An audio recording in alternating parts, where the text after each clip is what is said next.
Get online. Now. I'd like to see how big you are without that whip. Same basic size. I heard you've been thinking about this movie for 30 years. Why is it time now? Why is it time? Why? Well, I was busy before. No, I don't know.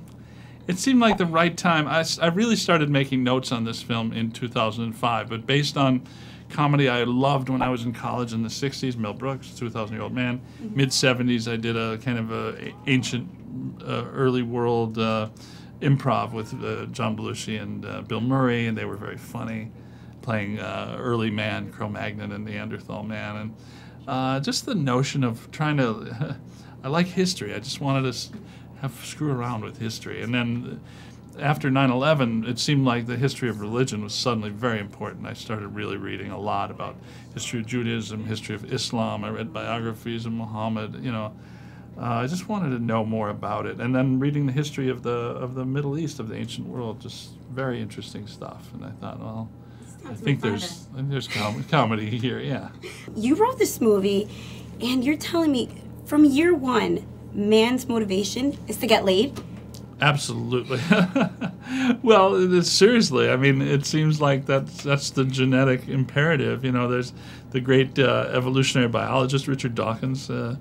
He said, and he wrote a book called The Selfish Gene. He said that, you know, everything, you know, we're so vain, we think we're important, we think our ideas are so cool. Really, we're just bags of water meant to carry around our genetic material, you know, and procreate. That's it. And, you know, why else did Adam eat that fruit, you know? He just, so Eve would sleep with him. You're right. Yeah, no question. We've been cursing you guys from the start. Okay. There you go. So I heard about Ghostbusters 3. Is it true? Oh, it's true enough. There's a script that's kind of being developed now. Yeah? And if it's good, you know. No one wants to do a bad Ghostbusters movie. No, we've been waiting. I know. Well, it's not like, you know, we're about to celebrate the 25th anniversary of Ghostbusters with the Blu-ray disc and toy release of video games coming out.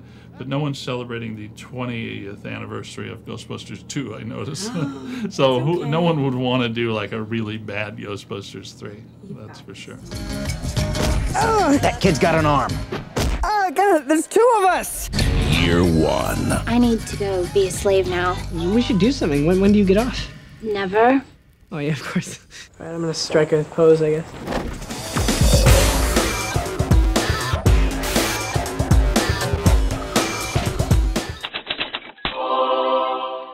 I want to keep them up all night with my raucous lovemaking.